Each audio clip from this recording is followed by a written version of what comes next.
Hey, welcome to Guitar Knobs, the guitars, gear, noise, and nonsense podcast, hosted today by these knobs.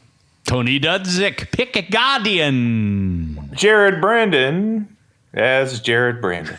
Hey, everybody, it's Todd Novak. Welcome to the Guitar Knobs podcast. We are thrilled to death that you are listening to our little podcast. That's right. Right here in Columbus, Ohio, the medium Columbus, Ohio. In Tennessee. 15th largest city in the United Doggone States. I think it's great here. 15th largest. I've lived in a couple of cities, and this is one of This them. is a city. Yes, I do love it here. I call it home, and so there. Yeah. Ladies and gentlemen, we have the great honor of having a Grand Poobah on the line with us. Grand Poobah, who might you be? Bryan Robison. Yes, without an N. All right. We are so excited to have Bryan Robison. You've heard us say his name a whole bunch of times. Many. And he's joining us today. We're going to learn all about his contributions to the music world that we live in and what makes him tick, what he's interested in, and all the things that would compel somebody to say, you know what, doggone it, I want to be a Grand Poobah. Those are special people, so we're finding out about them. Yes. And we've got a whole bunch of other great things to talk about. We hope you are ready to listen to them and to think about them in your own mind as if you were here. We have an empty chair for you. Sidle up, get something to drink, put on your headphones. Sidle? Yeah, sidle. What is that? You know what that? a sidling? Like, when you I know. sidle, you Is that- sidle up to it. It's side You saddling? shimmy. It's kind of like that. It's you slide in on the side. You slidle. Or you could saddle up. You saddle up, but you're not. You're sidling into here. Anyways, Can you waddle up? you could waddle up. I'm just gonna leave that right here, and we are so excited to have Tony back because he was gone the last episode and we missed him dearly. You would have Had my loved gum surgery. to have been here for that show. I think you would have loved it. Yes. I know. I did listen to it already, actually. Yeah, and there's updates even still going on. Oh, it's crazy. But I do. Well, go ahead. Yeah. I have an announcement. Okay. And Rob is not here because he's still behind on amps because everybody and their mother needs their amps fixed now. And so they need tubes. gigs are ramping up as the weather gets better. Yeah. And hey, business is good, so we can't slide him for that. No. That's right. Anyways, We got to let's- thank somebody. What? Huh? Yes, let's do that. We got a couple of announcements we need to thank. That's right, Rode Mics. Thank you so much for supplying our audio equipment. We are eternally grateful, and you're a great bunch of chappies down there. And hopefully that's not like kind of a Oh, yeah. I'm slang sure or you slur or just, something. you just I don't know if I insulted them. insulted any. It sounds like a good thing. The dingo ate you, baby. No. Anyway, so hey Nick, how you doing down there? And also we got to use the to-go or the go bag. I heard that. I brought the go bag and Go pack. Let's call it the go pack. Yeah, the go bag is different. It's the go pack. We weren't hiding out in a bunker eating rations or anything like that. With emergency Mylar blankets or anything. So no, we were at Rob's table near his box of Cheerios, and At the kitchen table? yeah, at the kitchen table. Really? Yep, So what kind of cereal does he have in his cabinet? just Cheerios. Just But Cheerios. I still don't Just think there's Cheerios. any Cheerios in there. I think Is that all he eats I think all there's the time? dynamite and knives are in there or something. I'm not sure. Anyhow, so hopefully you liked the last episode, and hopefully you listened to it long enough to catch the Extension. update with the extension, because that was a meaningful one. And as we said again, there have been lots of things ever coming up since. Yes. Also, I do want to give a shout out to my friend Joel Sedlock, who is the manager, the big general manager over at the Summit Music Hall here in Columbus, Ohio. But he also does the lights and sound. We had a show last weekend, and he took really good care of us. He cares about the bands that are playing and wants to make them look good. And that place, I say that because everybody was like, I don't give a crap. Who's this guy? My point is and I just want to shout out to all of the other sound guys that slog it out on the weekends, doing everything they can to make every band go up there sound good, regardless of how good or bad they are. They're there and they're trying to do their job, and they like doing it. That's their part of the music industry, and I'm appreciative for that because I think we've got some really great ones out there. And so thank all of you who might be sound guys or know, if you know a sound guy, give a sound guy a hug, everybody. And hey, for real, tip your sound guys. I never thought of doing that, but that is actually a really good tip idea. Your sound guy. Yep, for sure. Anyways, that's idea. my little PSA there. Nice, Todd. That's an acronym for public service announcement. Oh, that's what that stands for. Yes. Also, I wanted to share something from Bryan. He's still there? Yeah. I'm still- This is the part where we ramble on. It was like, why don't you let the guests talk? You're going to talk for a whole long time, I promise. But we got to get a few things it's out. good. I was going to talk about sound guys, but good. we could go on forever. Let's see here. I wanted to share this. We always get such great letters in. And so this is from new executive producer Brett Hogarth. Ah, yes. I stopped playing guitar around 25 years old and resumed at 45. I'm 49 now.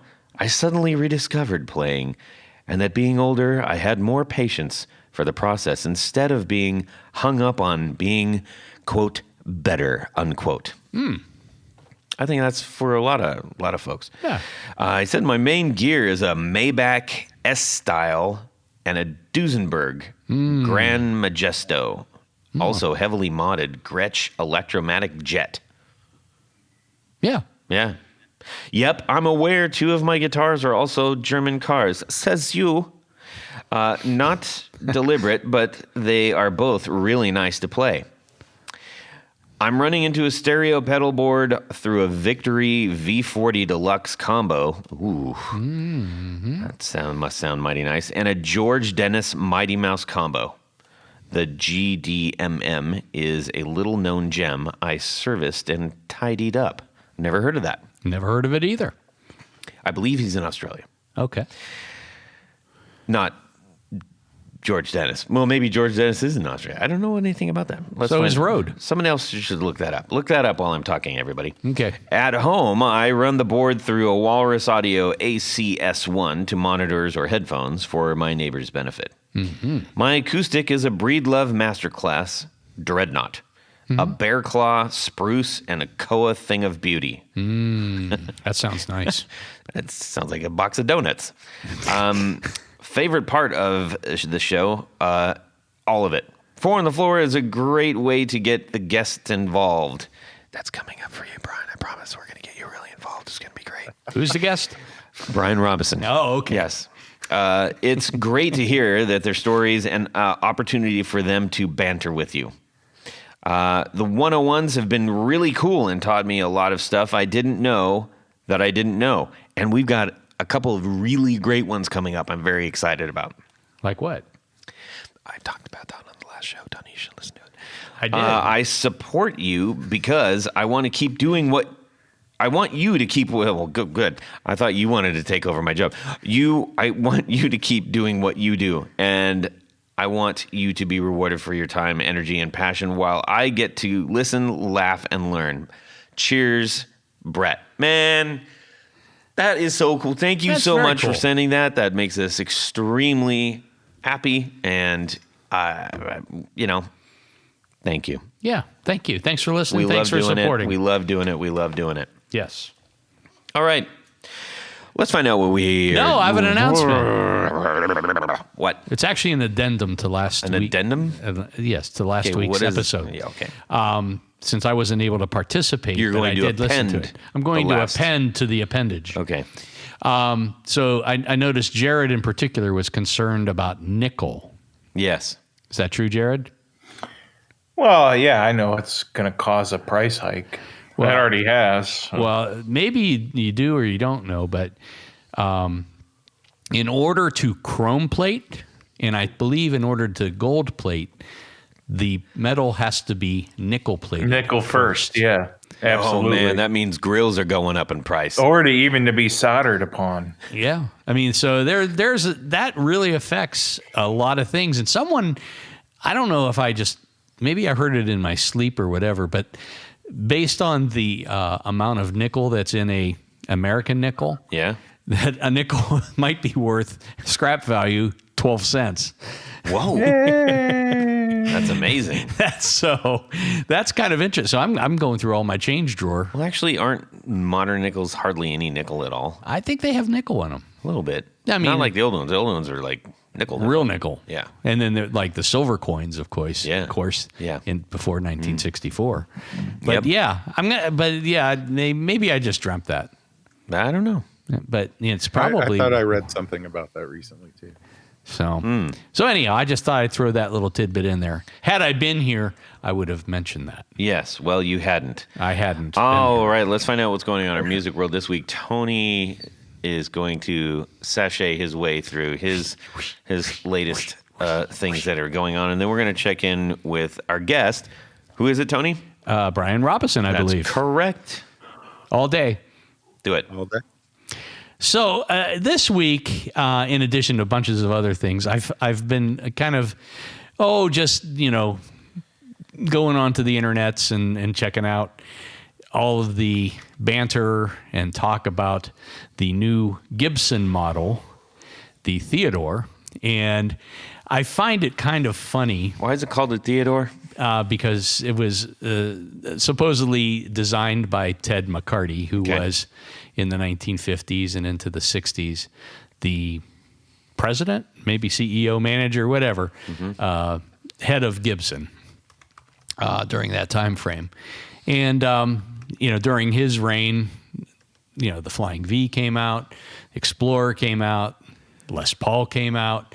So, he's often credited for being the kind of mastermind behind all of those now iconic models. At the time, not so iconic. There's stories of... Well, you were there. I was not there. I wasn't quite born yet. But there was talk of, dealers buying Flying Vs and Explorers and, putting them in their windows to attract attention. There was one story of a V that was actually hung outside as part of a sign to point people into the store. Wow. Just imagine that. And so at the time, they weren't wildly popular. But apparently this newest model that Gibson just released is kind of a tulip-shaped body. It's a symmetrical body. And it's funny because, people are so fickle because they bitch and moan that Gibson never comes out with a new model. And then when Gibson comes out with a new model, they bitch and moan because they don't like it, because it's not traditional or whatever. So there's just no pleasing some people. Now, I'll go on the record. Are people upset because it is like it looks like a throwback design. So well, it's a total throwback design. And it resembles some other models that have been produced over the years. Sure. But I just find it somewhat humorous that you just really can't please some people. Yeah. I'll go on the record as saying I think it's kind of a cool design. My only issue is with the headstock. Well, you like that 60s style guitars, right? Yeah, I mean, to me, it's almost slightly reminiscent of like what Rickenbacker did. They had a series of tulip guitars that came out in the late 50s as well. So I think, well, then going into that, into the later 60s, into the 70s, a lot of harmonies and there's other models that came out. That's what it looks like to me. Yeah. And I think I'd even, somebody had sent me a copy of that. I said, well, it kind of reminds me of the Tokai Talbot. Now the Talbot is a little more carved and everything, but it's similar in design. Well, my only issue with it is the headstock just doesn't work for me. They put an Explorer hockey stick headstock on it, and since it's a symmetrical body, I'm thinking that something like a Flying V headstock, which goes to a point, would be better, or something even that comes goes along with the body. Now, the sketch that I saw a picture of, does have a It looks a little different. It's hey, Jared. Are you there, Jared? Yeah, it does. It Back looks up off the mic. Oh shit! I'm sorry. No. So the carve that on the original drawing, I saw the original drawing at Gibson. Obviously, it did look different than the actual hockey stick. Yeah, I mean, it actually looks like the headstock that's on the tailbow, if the Tokai tailbow. And but no, I think it's cool, and I applaud Gibson for coming out with something new. I'm a little unhappy that dealers bought all these things, and pretty much nobody else is supposed to get it. Well, I think they just bought them and they're They out didn't of make. stock. So they didn't make a lot of them. Yeah, they didn't make that many, and they sold them all to the dealers. Yeah. So maybe who knows if patterns follow. Maybe they'll release a more affordable Like an Epiphone version. Yeah, there you go. Which I would be picked very one cool. up. I was at their launch party. Wait, actually. when you picked one up, you mean you bought one? No, He lifted Oh, one. you lifted. that's a fair question. How's though. the playability? It's fantastic. It's one of the lightest Gibsons ever made. Interesting. So it's super light. You could have it on your shoulder all night long. It's a very simple design, yes, and a lot of people make fun of it, and they're having a lot of fun with it. It's just low hanging fruit, but Yeah. I understand why. I understand why Matt had this developed, and I respect him for having the gumption to do it and the way he did it. I agree, and I think it's cool that they're trying some of these things. So I think at some point, I'm sure there's other models that were discussed and maybe tossed around a little bit. Maybe they Who can knows come up with some. what's yet to come? Yes. Maybe they're found a new box of archive stuff, and maybe there's some amazing designs that await us. Yes. Very cool. Brian, how about yourself? Okay. Let's see. Well, so I just got a disaster area smart clock Huh? Oh yeah, and yeah, added yeah. that to my board. It's a tap tempo pedal that you can use to like MIDI control and things. So I've got 2 delay pedals in my current board for some reason, and I thought it'd be cool to be able to synchronize both of them. So You have 2 because 1 is never enough. it's true. I mean, well, they're different. I like different flavors of things, right? Yeah. So, Yeah. Won't So they I cancel have each a- other out? yeah. So I have a Strymon Volante.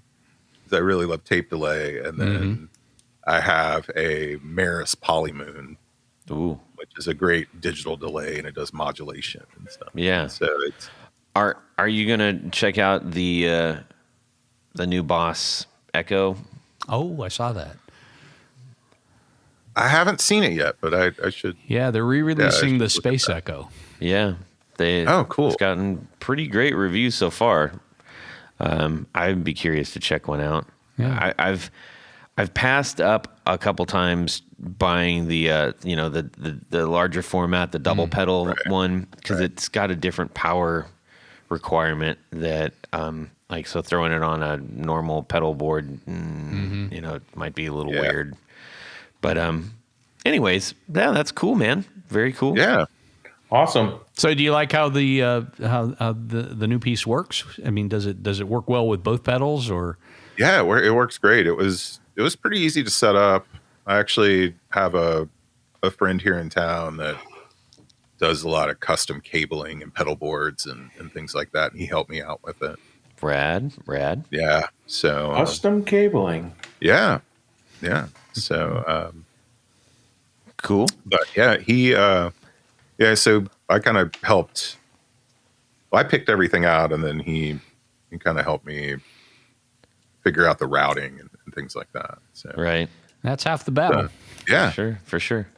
All right, Jared, what's going on in your music world? So Same thing goes for you. last week we went to the Slash show. It was fun. Went to see Slash, Miles Kennedy, and it was a great show. I never saw Miles Kennedy live. Him and Slash have been in the music game for a long, long time. They're a little older age than the guitar and the rhythm guitar and the bass player. So the rhythm guitarist and the bass player were just running around, jumping all over the place, like rocking and rolling all night long. And Slash was just kind of walking around a little bit, here and there. He had his rock stances and being Slash. And then Miles Kennedy was the same way. He was just just real smooth and just kind of walking around slow. And the way he sings, if you took all the music away and put some sort of church sermon in, or some sort of whatever, it would totally fit, because when he sings, it looks like he's also preaching. It's pretty cool. Wow. He just flawless. I was impressed with the way he performed and the way he sang. I really liked it. It was just effortless the way he sang, and he's not for everybody, but I thought they put on a great show. I was entertained. Where'd they play? They played at the old Opry. Oh, That's cool. Opry Mills, man. Huh. Yeah, near the Opry Mills Mall there. That's and crazy. I got some tickets through work. Nice. I won a. I thought I was special because I won a couple of tickets through a raffle or something, and then I saw like everybody else there from the office, and I'm like, oh, I see how it is. No, I was grateful I got tickets. I had a good time. That's cool. Yeah, I remember years ago during one of the Summer NAMM shows, Gibson had a open house at their at the custom shop, and they had a stage set up, and it was so cool because Slash played, and Johnny Winter played. I mean, it was just like all of these. I mean, it was a fantastic show, and it was free. Nice. Yeah, it was really well done, and got to tour the custom shop and everything too. But Slash does put on quite the show. He does. He was some Slash self. He played great. I had all the cool guitars. Nice. Another thing I wanted to add to my thing of the week was when they released the Theodore model, they also released, I think it was a 20 some minute long old Gibson promo video. Oh. And yeah. Those are cool. That thing was awesome. I actually saw that last summer for the first time in my boss's office. And he's like, you can't say anything. You can't tell a soul. And I just wanted to show it to everybody. And I had to keep my mouth shut until I saw it on Facebook. I'm like, finally, they released it. I could talk about it. That's cool. But yeah, that was... So people can see this if they go to Gibson Facebook, and it's probably on YouTube, I imagine. Yeah, just find Gibson somewhere and scroll, and you'll see it. Cool. It's pretty killer. It looks like those Pathy from the UK, the videos that they show, like people making stuff. Pathé. It's called Pathé. So PATH with the E with the it's Pathé movies. Man, whatever. Gibson still has some of that equipment, like the duplicators. Like we have them in a warehouse, and I go in there once in a while, and my boss is like, "See these duplicators?" I'm like, "Yeah, we just put them in here not too long ago." And we've been using them up till a few years ago. I'm like, holy crap. He's like, yeah, did you see that video that you're not supposed to talk about? I'm like, yeah. It's like, they're in there. So I thought that was pretty cool. Yeah. Amazing. And the winder in that video, we still use that. We still have that. Cool. That's very cool. And you get to get all up in that. Hey, Todd, how about you? Well, I had a very interesting week because so I had the show, which I was very excited about. And as I've been also talking about, I got the Marshall and the 212 cabinet. Yes. Yeah. Which sounded amazing on stage. But as I have been trying to figure out, I got to get the new sound because it's all new sound and everything. So I'm like, okay, I've got the Gullet Vinny guitar with the TV Jones Powertron in it, and I also have the Hagstrom Viking with the humbucker in it. And when I was running these through the Supro, they weren't as radically disparate in sound. Going through Marshall, they are miles apart.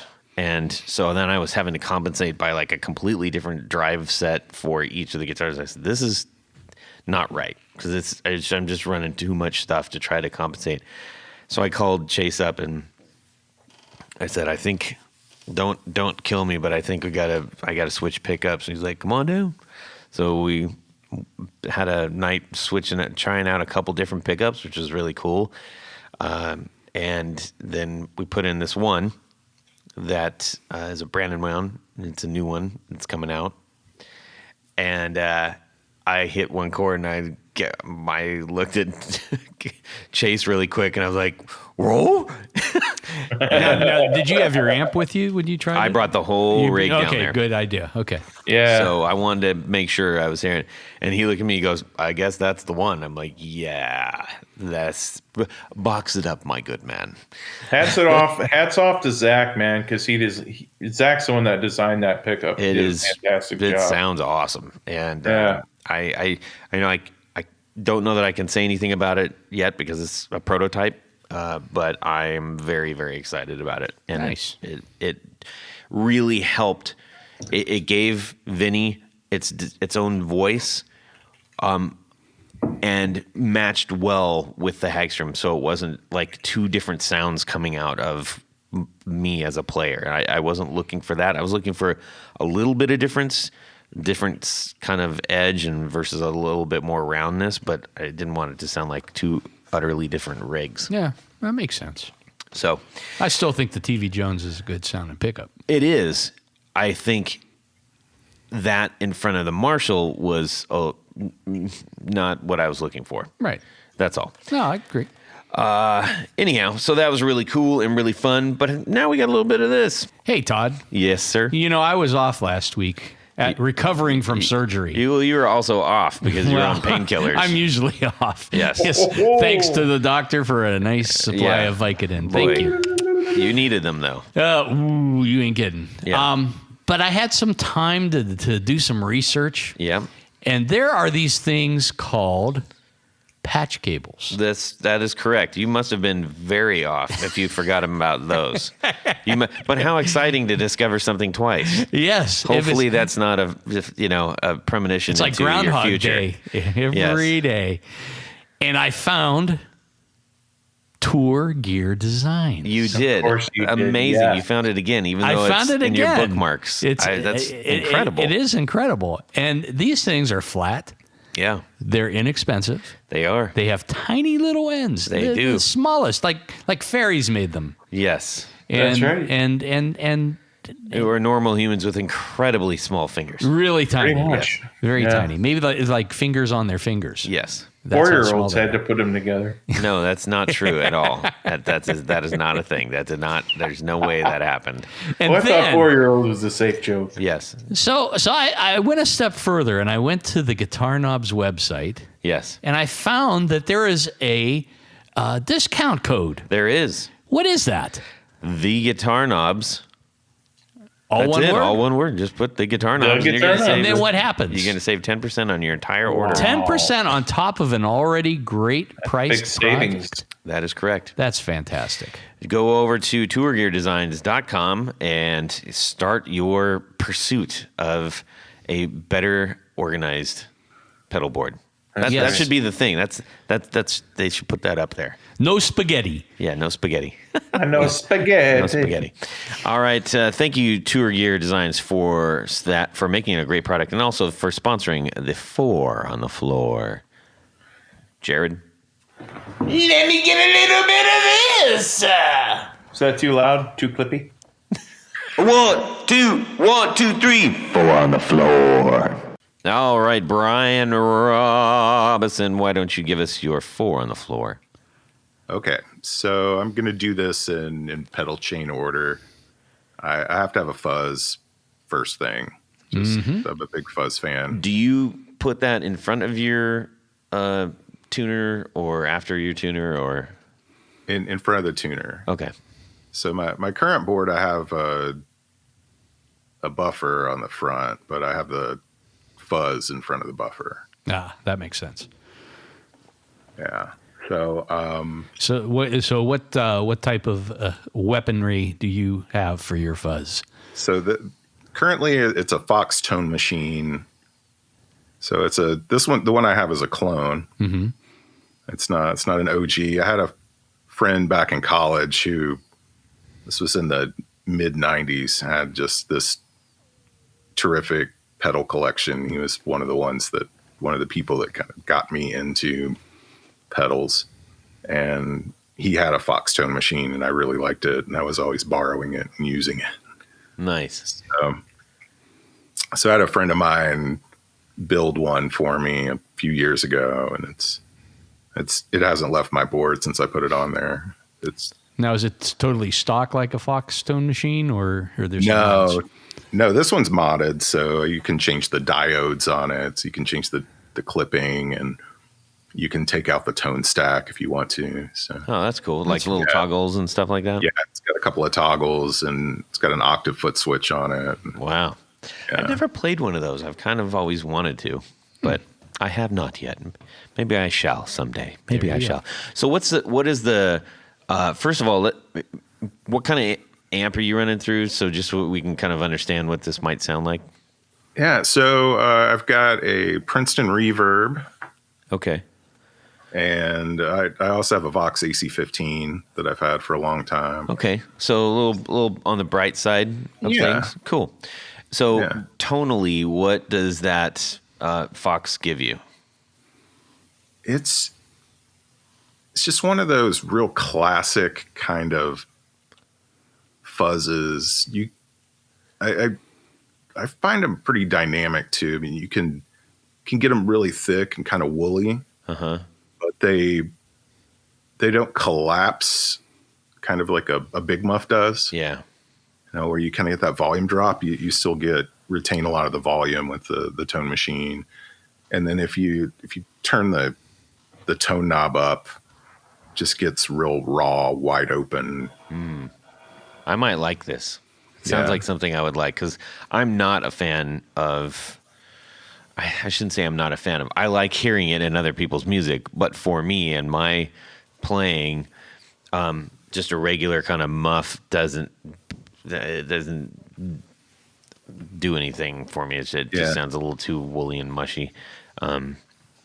So if I do have things that are muff related, that usually it's got some sort of modification or ability to make it do more things. Nice. Right.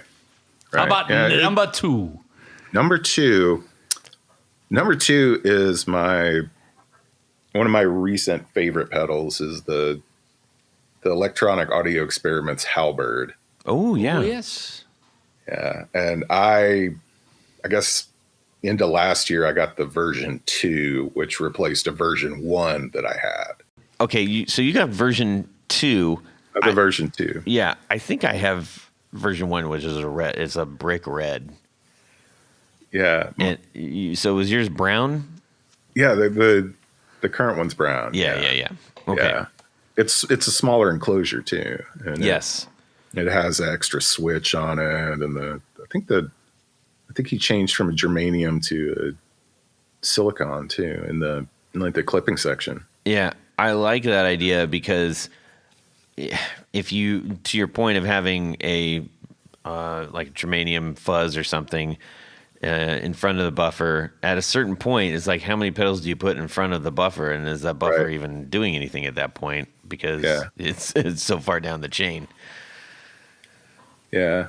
Yeah, I was really drawn to the Halberd too, just based on, I guess, like John's description of it when he first released it, because I think he said it sounded reminiscent of a cross between Drive Like Jehu and Neil Young. Yeah, and that's what it is. Yeah, there's a real,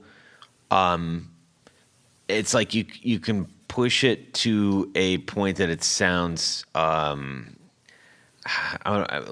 in heavy, but not in a big, spiky, fuzzy way. It just sounds like literally heavier metals rather than. And I don't mean heavy. This is a terrible what am I? But boy, you're just full of words today. I am. It's like a blocky kind of overdrive. Yeah. It isn't like just like more of a clank. Right. Right. More of a clank than a fizz. Yeah, and that's what I like. I've always liked that kind of, just that thick kind of. Yeah, think sound. Blacksmith, not buzzsaw. Right. Yeah, see? Yeah. Tony's giving me the stink eye. Like, shut up, Novak. Well, we every time we mention John Snyder, yes, we're we do have supposed to to drink. So, drink. Yeah. Hi, John. Now, do you use, I'm curious, with that Halberd, do you tend to run it on the low side or the high side as far as like output? Usually on the low side. I tend to kind of stack my gain. I like having several gain stages. So I found the Halberd and my Tone Machine clone kind of play well together. Nice. And get some really cool sounds out of it. Yeah, that's cool. And that Halberd does have quite a bit of dynamic tone shaping too.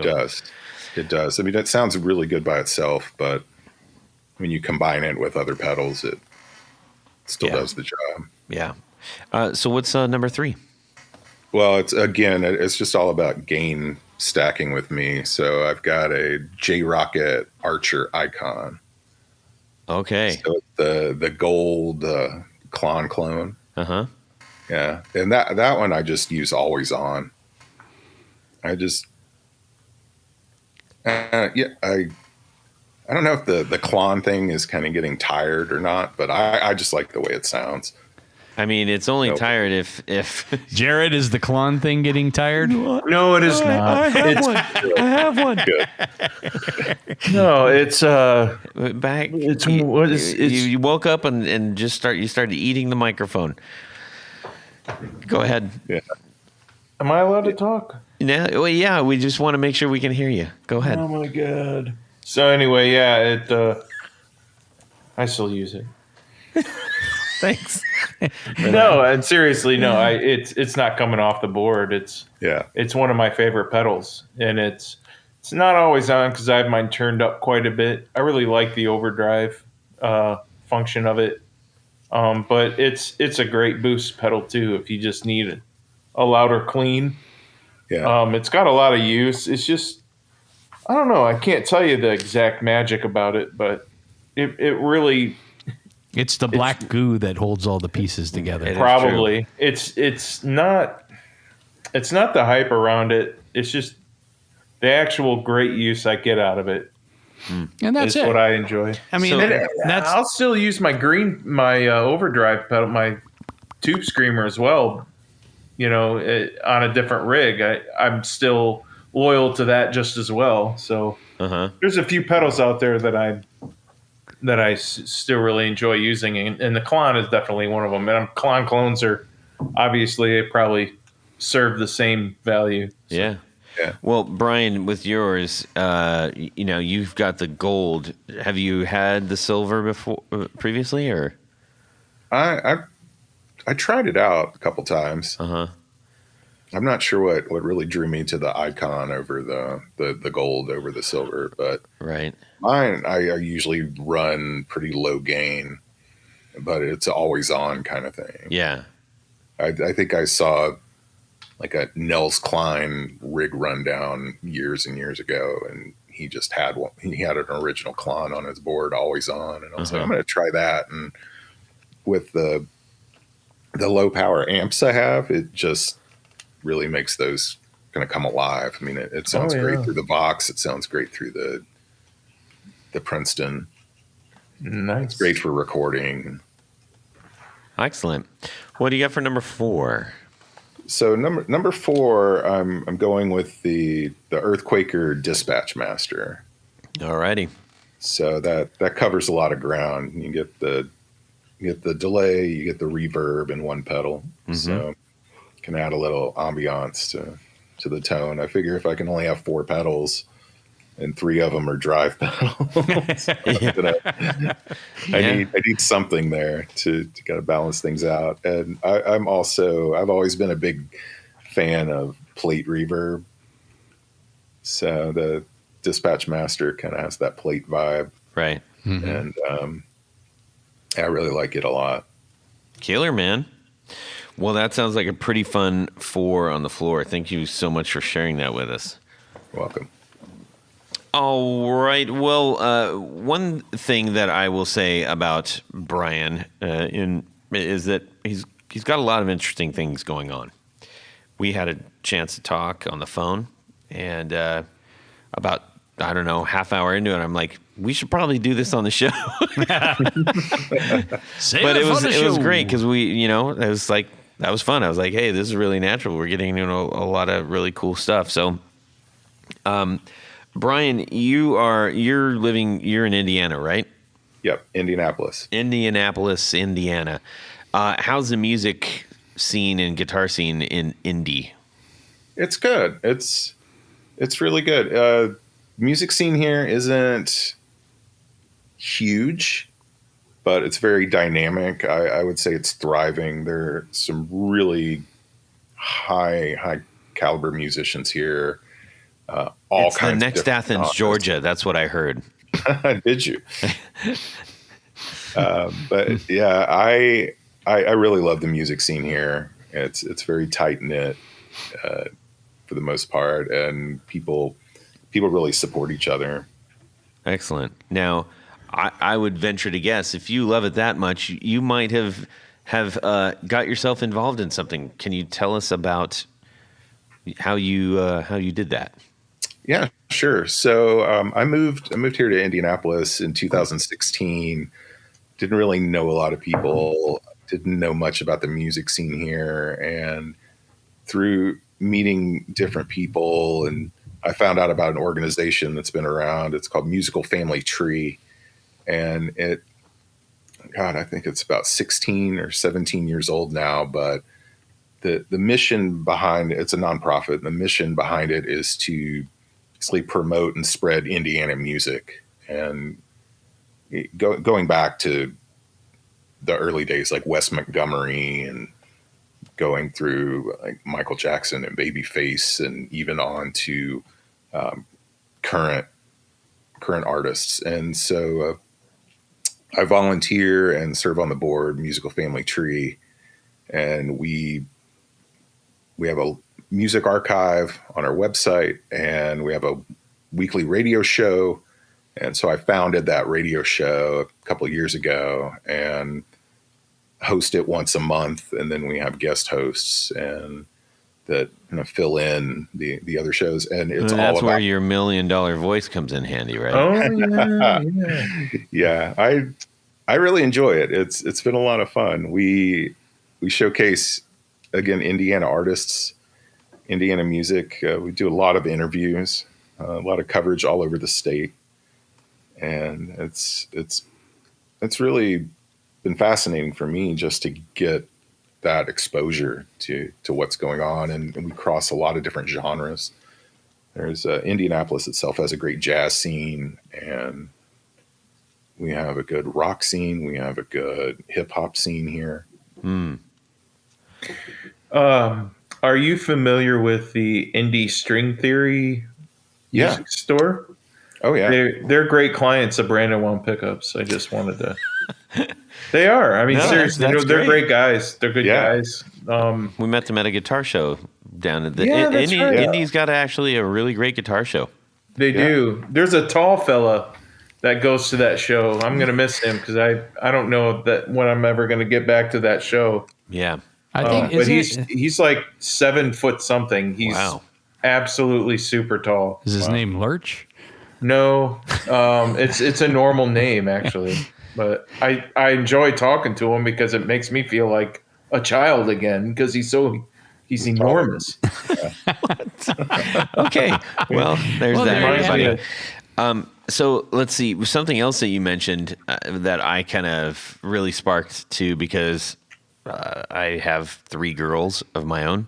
Why don't you tell us about this thing? I don't know. It's about girls rocking out or something.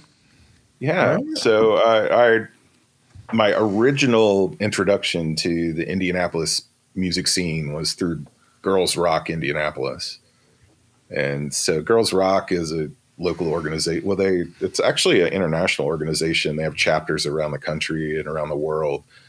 And they host girls rock camps in the summertime where girls from elementary school to high school can participate and learn instruments and form bands and write songs. And it's an incredible organization.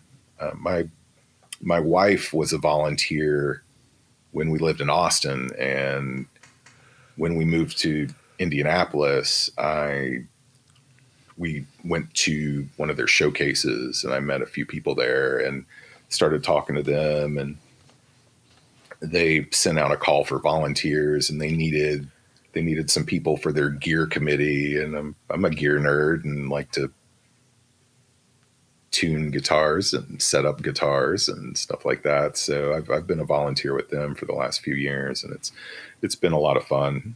I don't really participate during the camp, but I get to see it as from the outside. And how many people? Like, what's this camp like? Is it like a ton of people? Well, they usually have 2 sessions. They're each a week long. They usually have I'd say about 30, 35 campers per session. And That's cool. So you wind up with 6 or 7 bands. They all write an original song and perform it at the end of the week at a real club on a real stage with a real PA. And nice. Their family comes out and gets to cheer them on, and they do makeup and they have moves, and it's really great. It's a lot of it is about empowerment and getting out of your shell and things like that. It's a really great organization. Great program. Yeah. Yeah, it's a really great program. They have them I imagine they have it in Columbus. I'll have to look that up. Yeah, because we got a girl lead singer, so make that happen. Cool. Maybe we could. I'd like that. That'd be kind of cool to get involved in some manner. Yeah, I mean, I've had several friends whose daughters have gone through it and had a great time. And Awesome. My friend's daughter went through the one in Austin, and I think she did it 3 times or something and played a different instrument every year. That's cool. That's really cool, man. So how did you, what got you into the whole guitar thing in the first place? Wow. Well, so I started pretty young. I started playing the violin when I was a little kid. I was Me too. Fourth grade, and I was in orchestra for a couple years, and I wanted to switch from orchestra to debate for some reason, and I couldn't do both at my middle school. So my dad wanted me to continue music. He wasn't very musical, but he wanted me to keep playing music. So he was like, you know what? I'm going to buy you a guitar so that you can keep doing music. Because I loved music. I would listen to music all the time and pull out my mom's records and stuff. And so, so my dad bought me that guitar and started some guitar lessons and things like that, and never put it down. What kind was it? I still have it. It's a Yamaha Eterna. It's kind of like their budget dreadnought acoustic. Cool. That is cool. Yeah, early or mid 80s. Nothing special. I mean, it's held up. It's beat to death. I mean, as long as the action's still playable today, he won. Your dad won. I mean, it's a great buy. Yeah, it's still playable. Well, he had a bit of an in. My dad was an accountant, and one of his clients was the music store in my hometown. Oh, cool. That's handy. Yeah, so that was handy. That was handy also as I I got a little older and started playing in bands and stuff like that. So what was your first, like, when you felt like, okay, now I've got a real guitar? That was the first real guitar I got was a, this is funny. It was a Kramer Striker That's cool. that I bought at a pawn shop. I was probably about, I want to say 13 maybe. Eddie Van Halen. Sure. I knew he played Kramer's, and I saw a Kramer, and I scraped some money together and went and bought it. That's a perfect guitar for that kind of stuff. Oh yeah, I've never been able to play like Eddie Van Halen. But. Well, if you can't, so you don't feel too bad. I know. That's rad. So you got into the Striker and you started getting into some bands, I imagine, and playing out and just practicing and stuff. As you were developing, I'm always curious to hear where, like, obviously you progressed, but I'm curious to know, was there anything particular that you struggled with? One of the reasons I ask that is because we do have a lot of people who are learning, early on, or early stages, or maybe have been stuck on the same thing for ages. Right. So was there anything that you particularly had a hard time with? Early on, I think it was just really just learning how to listen to other people. I think that's a mistake some people make. It's just trying, especially if you're getting into a band, right? Yeah. Kind of finding your place in the band and where you sit. I mean, as far as skills go, you tend to develop those over time. I mean, you do have to practice. I'm not a virtuoso by any means, but I really like learning from other people too. So it's like, how did you do that? Or let me deconstruct that. Or I think it's a lot different nowadays than it was, when I started learning back in the 80s, right? Because we had, I mean, I had a couple of guitar books early on, Mel Bay and such that were, but those were printed in the 60s. So, most of us did learn to play in the 80s. Except we probably learned in the 60s. Yeah. But, now with things like YouTube and, the guitar websites and all the online lessons you can take. And, I think the biggest thing is, though, just to never stop learning, right? I still take guitar lessons. I've taken guitar lessons recently. That's cool. Nice. Yeah, I also remember, trading licks with your friends. You get together, and before internet and all that, you would, go hang. Hey, you play? I heard you play guitar. Like, yeah, man, I did. Like, let's jam sometime. And jam meant like teach each other the licks, Right. Yeah. That's a retrospect. It was a lot of fun, man. Yeah. I mean, that's how I really, really kind of learned, I think, is we would show each other songs and there was a time when I was in high school, like I had a band and then some friends of mine had another band and we would show each other songs and try not to play the same song if we were playing the same gig together. So how do you fast forward from learning and just kind of knocking it out and everything to your present situation? You are involved in multiple things in music. You chose to support our show. You're all up in getting new gear and your gear. How did the gear bug bite you? Oh, I mean, the gear bug kind of started with my friend I was talking about, the Four on the Floor. I mean, prior to that, I really, really didn't know that much. I always kind of wanted to, but I grew up in Shreveport, Louisiana. I mean, it's a mid-sized, couple 100,000 people, but at the time, I mean, there wasn't a lot of outside influence. You know, a lot of us played like PV gear because it was the South and it was affordable and it was accessible, and you know, you could.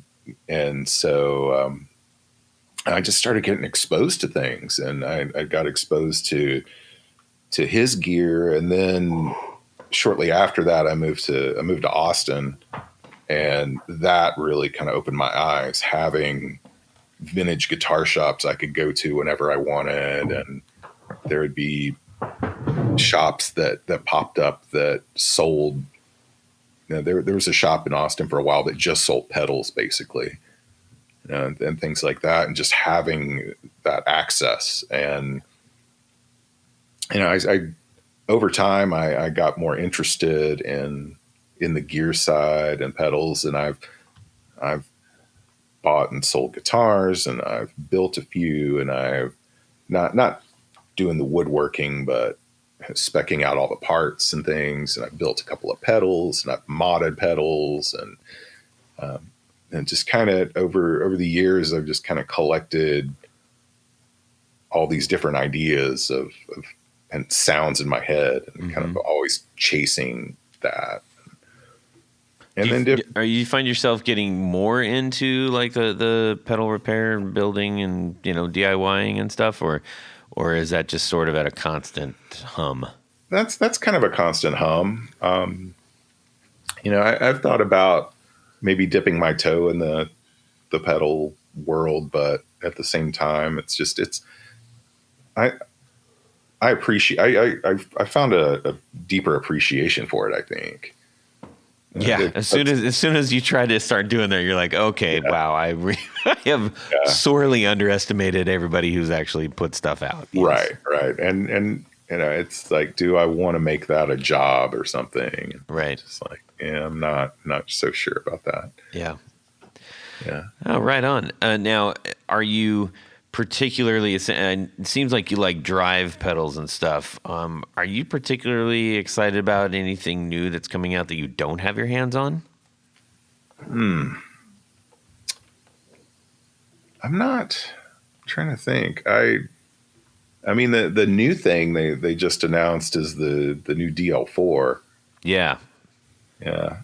I kind of interested in that. So that, for those that don't know, that's the Line 6 DL4, Right. And it's, you've probably seen it on Craigslist, the big green machine. Yeah. And for a long time, people were like, I can't believe they haven't updated this, or man, it's so popular, and they just did. Yeah. Did you have an original DL4 at any time? I didn't, but I knew people that did, and there were bands that I followed that did. And Yeah. I always liked the capabilities of it. And I failed to mention that was one of the early sort of like mega delay machines where it's just, you know, it's sort of like before Strymon kind of came along. It was like, there was the DL4. Yeah. There was the DL4. Yeah. I've always been a big delay fan.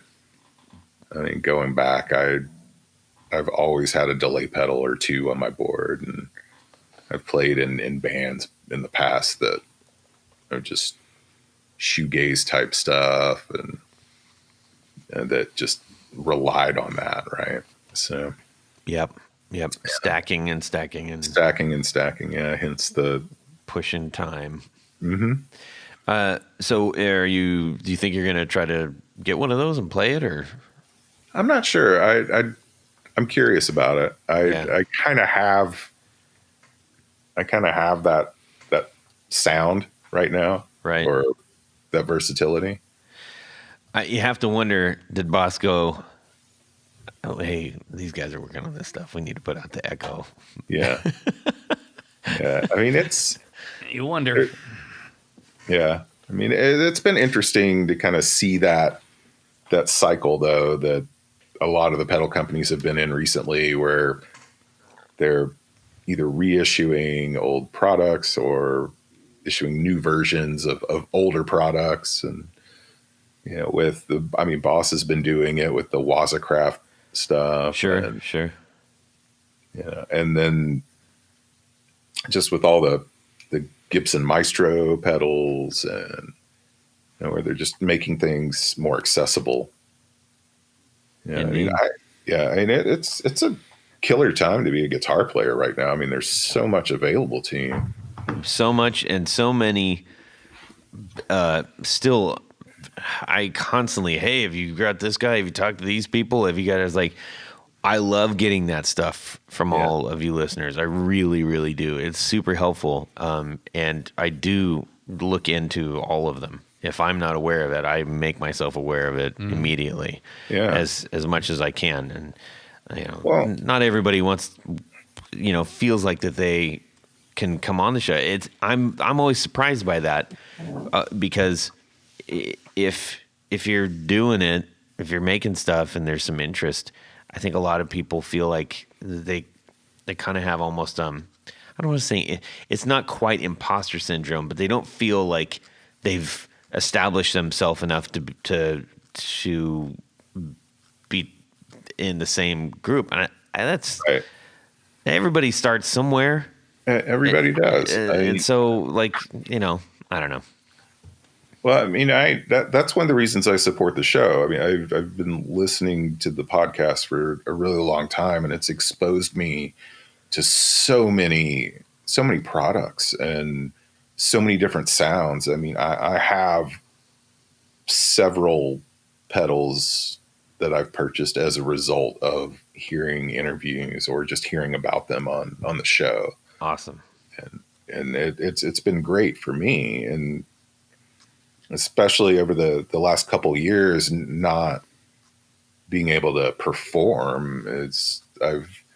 I kind of go through these. I've always gone through these cycles where you get too busy performing and things, and you just kind of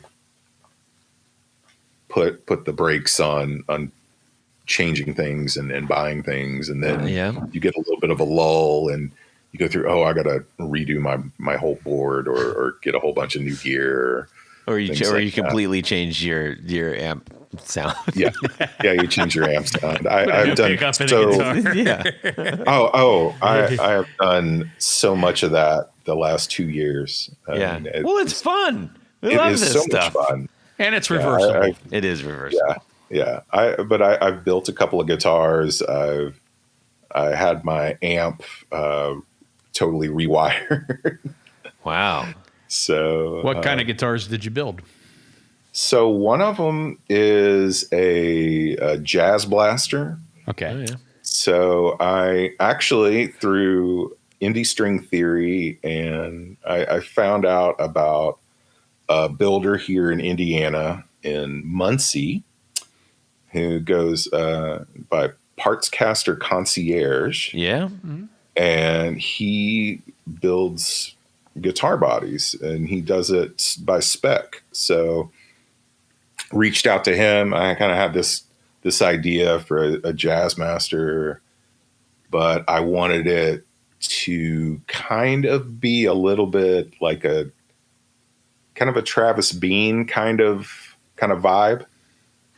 So he did a really killer job on it. He built the body for me. It's a piece of rainbow poplar. So it was apparently struck by lightning. So he did an epoxy resin kind of pour on the parts that had burned out, and it's got these kind of lightning streaks in the wood. Oh, that sounds cool. Then he did a partial German carve on part of it. So it's really unique. And I kind of did it as an homage to Lee Ronaldo. Mm-hmm. A buddy of mine had the coveted Lee Ronaldo Jazz Master. I was playing in a band with him in Austin, and I really love that guitar. And you can't get those anymore. I mean, they're just astronomically expensive for what they are, and they're really hard to find. And I've always liked wide range humbuckers, so Oh, that's right. So because they also did the Thurston Moore. Yeah, they did the too. Thurston. So So the Lee Ronaldo has the 2 wide ranges. Yeah, he has the 2 wide ranges. Okay. That was his thing. He would always put wide ranges in his jazz masters. So and I have a J Mascis jazz master that has the Duncan antiquity pickups that Thurston Moore puts in his. So I kind of, but you got the Sonic Youths covered. So I got the Sonic Youth covered. Yeah. So and big shout out to Partscaster Concierge. Oh yeah, Gary totally. Cooper supported us for a long time, and actually donated a bunch of hoodies and stuff that we gave away to our patrons. So we love that stuff. Very P.S. cool. If you have stuff that you want to get in the hands of our listeners, please let us know. Yeah.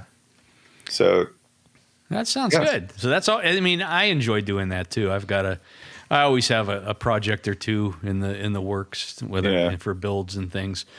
And I'm not a great builder by any stretch, but there are some things that I like to experiment with, and I do. And most of the time they work out okay, but sometimes they don't. Yeah. Well, you made a bathtub out of soap, which is really weird. Well, the beauty of that is you don't need additional soap. Anyways, well, Bryan, it's always fun to learn about the people that are around us, learn about our neighbors and the supporters and people that are active in the community and people that comment on our posts and say, "Oh, that's awesome and cool. I love that." Or "Why don't you do this?" It's nice to have those interactions digitally, but when you get to sit down and talk with somebody about something you're passionate about as well, it's always, I love that, and it's rewarding.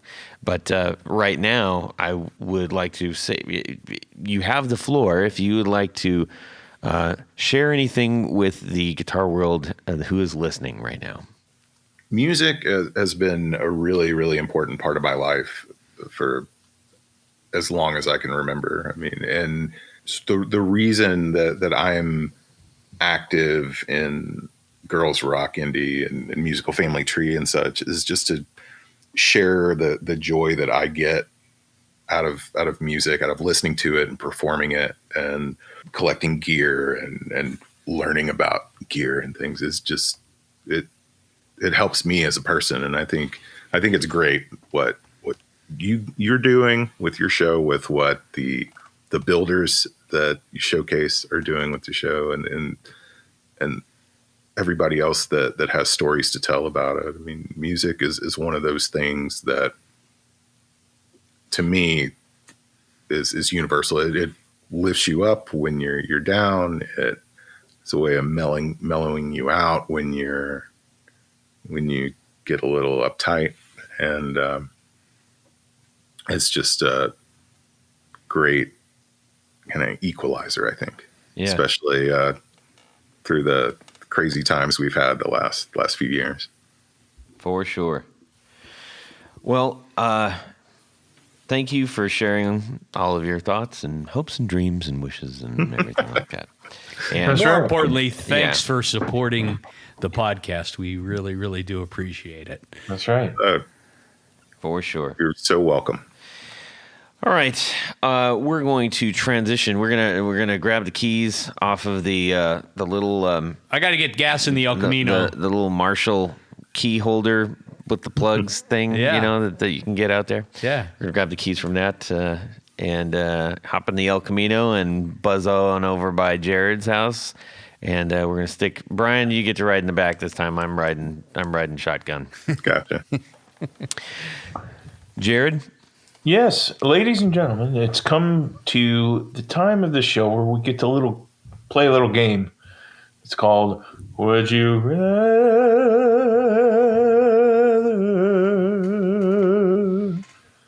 This week's Would You Rather is from Pedal Haven.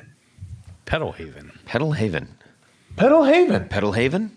A haven of pedals. Pedal Haven. Go ahead. So your rig breaks 10 minutes. Wait, what?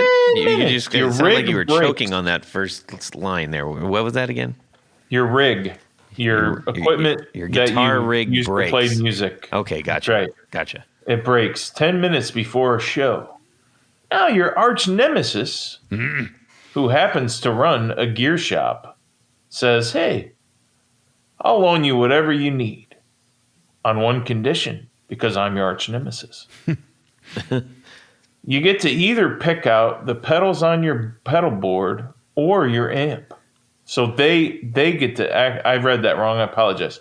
They get to pick out the pedals on your pedal board or your amp. So the condition is you can use a guitar or whatever, but they get to choose, either what pedals you use or what amps you use. Okay. It confused me at first when I read it. I don't know if you could tell. No. But they absolutely not. No, that was clear Right? as Yeah. an unmuddied lake. So it's your trust. You have to, put up with your arch nemesis choosing whatever for you, and who knows. So they're either going to choose your pedal board or your amp. Yeah. Yeah. So okay. And they're mean, right? They're mean because you don't get along. So they could really. That's why your nemesis. They could really screw you over. They could. Either way. So what are you going to chance? Your effects or your amp? The age-old question. Well, I know what Tony's going to say, but say it anyways, Tanya.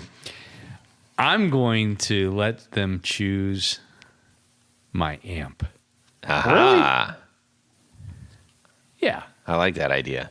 Because I think if you got, your guitar and maybe some pedals that you're familiar with, you can dial into almost anything. I mean, it would have to be a really horrible amplifier That's what I was thinking. that you couldn't get at least some kind of tone out of it, I would think. Like those little tiny gorilla amps. Ooh, that would be bad. I hadn't thought about it. It could be that bad. Yeah, it could be that bad. But in the worst case scenario, Let's assume that this guy only has playable, yeah, stuff. yeah, gig stuff. Yeah, I'll let him choose the amp. And, if it's a PV Rage 158, so be it. I can work with that. All right. Fantastic. Jared, about yourself. Well, I think I'm going to say the same. I'll do the amp. Hopefully he won't give me one of those cigarette box amps. Those are bad. No, too. this is, remember, it's playable. He's only got giggable equipment. Yeah, I mean, it's kind of tough. I mean, if you got a good amp and it's got reverb and overdrive on the amp, you can get away with no pedals. But gosh, that is kind of difficult. Oh, dang it. Yeah, I'm gonna change my mind. I'm gonna change my mind and leave Tony Island, and I'm gonna go pedals. Really? He can give me whatever pedals he wants. Well, if I get to choose the amp, right? Yeah. I'm gonna make sure I choose the amp that is all I really need for the show. So I don't have to rely on the pedals. I love my pedals. Like I truly love pedals, but I could get away with not using. Why don't you marry him? Oh, boy. Okay, let's see here. Bryan Robison, what are you going to choose? I'm with Tony on this one. I've actually been in this situation, not with the nemesis part Oh, That you know of. that I know of. But I did show up for a gig one time, and they're like, oh yeah, the backline's there, and the amp that they had for me was a Roland keyboard amp. Oh no! Yeah, the 15 and the horn. Oh, KB15. Yeah. So I made it work. oh boy. Well, What about you, Todd? I feel like I got to do the amp too. Okay. Because I think I'd be more picky about I could shape whatever scenario if I had my pedals sorted out. Yeah. Fairly certain of that. So it's Jared Island. I might have to switch out the pickup.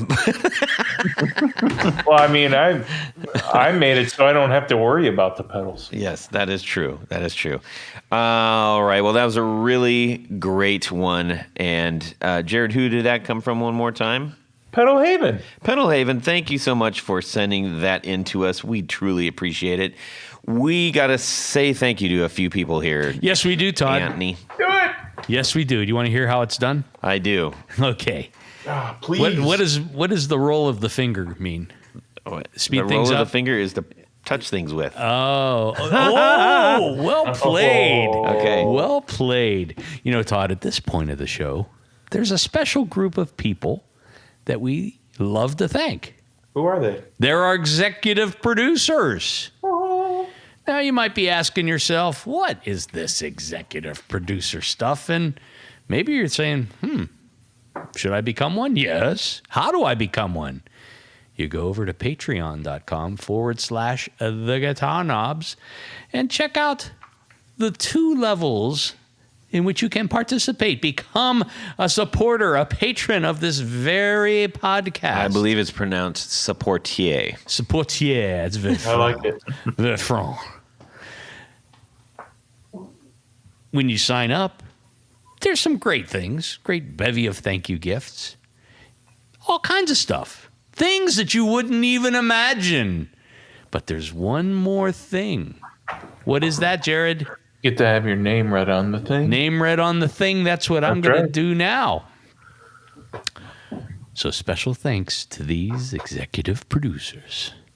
Moon Guitars, Vader and Pedals, Drew Lopez, John Halverson, Rick Calhoun, Trevor Gunberg, Elad Mizrahi, Jason Rausch, Mike D, Richard Kendall, Mark Garton, Matt Hart, James White, Justin Jones, Anthony Gemolero, Bill Gola Guitars, John Esterly, Anthony Lathrop, Stefan Lamb, Michael Senchuk, Ken Sayers, Doug Christ, Darren Gregory, John England, Tom Brazen, John Sluhan, Rusty Sneeden, Ralph Gottschalk from Wonderful Audio Technology. What? David Poe, Don Kloss, Gregory Randall, and Brett Hogarth. Thank you. Thank you. Thank you. Wait, I love you. a cotton picking minute there. Every time I do this, you have to interrupt, sorry. don't you? I'm sorry. You can't contain yourself. I'm sorry. Because there's a second level of executive producer. We call them our Grand Poobahs. That's right. They have a special fez that they must wear. They place it upon their heads because it's the law. It is. That's right. So they get all the great stuff. They even get a little flashlight. They have a lot more than Tell that. them about the A whole flashlight. bunch more than that. All That's a kinds of copper stuff. sound pedal board flashlight. And flashes lights. Those and things are stuff. fantastic. I love them. I love mine. I use it all the time. When I Yeah. drop my keys or I drop a screw and I can't find it, get out the flashlight. That's right. So special thanks to these Grand Poobahs. Tommy Manasco, Ricardo Higuereda, David Kaminga, Brandon Wown pickups, That's right. Hex Matos, Michio Murakishi, Bob Crouch, Jack Cadian, Sam Jett, Tyler Rhines, LSJ Music Company, John Williams, James Pennington, Adam Johnson, Steve Keys, Science of Sound, Jonathan Jerusik, also known as 12th Hour Devices, Corey Nigro, Michael Van Zant, Tim Nowak, Jonathan Daly, Martin Cliff, Sean S. Eddie Serratos, and Bryan Robison. There you are. Hey, everybody. Thank you so much for supporting the show. It does truly mean an awful lot to us. And Absolutely. It keeps us going in many ways. So thank You you, get thank you, to thank be you. on the show if you're a Grand Poobah. It's amazing. It is amazing. Well, I'm glad. I hope you enjoyed yourself, Bryan. I have. It's been an honor. Awesome. Thank you so much. Yes, absolutely. Thank you. The thanks goes to you. Ladies and gentlemen, Bryan, can people find anything that you're doing out there in the world that you'd like to share with them? Yeah, sure. I mean, if you're interested in Musical Family Tree, you can go to musicalfamilytree.org. You can also find the radio show. Probably the easiest place is on Instagram or Facebook. It's MFT on WQRT. It's the radio station we're on. Yeah. Excellent. And Tony, how about yourself? Just head over to pickguardian.com. Check out a couple of the things that I offer. All right. You can buy them there, You can. but mostly I do custom work. So shoot me an email.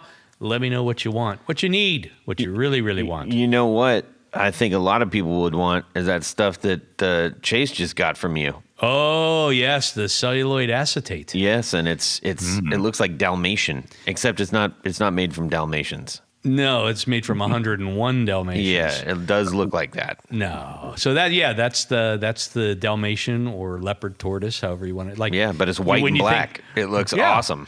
So interestingly, I get that material from a company in Austin, Texas. They cast this, celluloid acetate, which is used like for eyeglasses. That's the most common use for it now. And it's really cool material. They have a couple of different patterns and things. And so I bring some of that in. Chase needed some material from Gullet Guitars, so I combined that into my order. But yeah, there's all kinds of fun stuff, and I'm always on the look for new materials and different things like that. So as I have them, I post them onto website and Instagram and things like that. Killer. Jared? You can find me on Instagram, jared.allen.brandon. Allen is my middle name, and I changed it because other people were making fun of So that you're name Jared that I had Allen before. Brandon? That's the name? The pickupwinder.com Wait, guy. But that's gone. He's not doing that gov. anymore. Yeah, I'm not doing that anymore. Jared Allen Brandon. Yeah. Dots in between. Jared.allen.brandon. Jared.allen.brandon. Yeah, you don't spell out dot. There's just a dot there. I think you should spell it out. Oh, boy. All right. Well, so you went from something that was complicated to something that was complicated. Well done. Thank you. We'll Less we'll keep letters. working on that. Less Somebody letters. already has Jared.Brandon. We'll keep working on that. SOBs. No, we're good. That's where it's going to land It right can there. evolve. We'll evolve it. Anybody want to get a hold of me? Jared.allen.brandon. Okay. You can shoot me an email, Todd@theguitarknobs.com, or send a DM on Instagram @guitarknobs. And if you're interested, head on up to the link tree in our Instagram feed there, and you can join the Discord group. Discord or datcord? Both chords. So yeah, that's a recent addition, and I think people are digging it. They're up in there in the Discords. Are you on that? Yeah, I'm on it. Brilliant. Yeah, I'm kind of staying out of it just because I kind of want everybody to just be able to do their thing. I don't need to be all up in that. No. All right. I also want to give a shout out to my band, The Valentinos. You can go listen to us on Spotify and everywhere else that you can get digital music. The Valentinos. So you will enjoy that, I highly suspect. Anyways, all right. Thank you so much to Bryan Robison for joining us tonight. It was a pleasure having you, and it's an honor having you as a supporter. Thanks so much, y'all. You are welcome. Loved it. Everybody have a fantastic Guitar Week. And what do we do here? What do we ask our people? Subscribe. All right. That'll work. Thanks, everybody. Sean and I just did a little fun video thing. I don't care. Yeah. All right. Hey, everybody. This is Todd Novak. Novak. Yeah. What the hell? Hi, everybody. I can't even say my own name. It's Todd Okay. Novak. Okay. There's Tony. He hasn't been on a microphone in like 2 weeks, so he's get it all out, Tony. Why are my fingers so cold? I don't know. Hey, how'd I do on the thing? On what thing? The thing that you do that you take forever to do. You suck. I know. You do it better. You're an I amateur. freely acknowledge You're that. an amateur. Come on. They're always after me, Lucky Charms. Yeah, I don't think he's Irish. No. Are you Irish? Warming up. Warming up. Let me I see. think Mr. Robison has the best radio voice on this podcast. Slam it the whole stay time. back here from now on. How's that sound? No, Is that yeah, better I've got for you you, Todd? managed. I got Is that better Oh. for you? Red rubber baby buggy bumpers. Red rubber baby buggy bumpers. Red rubber baby buggy bumpers. why? I hit the wrong thing, I think. That's why I can't control it. What do you mean you hit the wrong thing? I'm serious. I can't. It's too. It's not. Bryan Robison in the $1 Million Voice. What do we do on this here? There, Brian. Subscribe. Oh, Jared. Or Jared.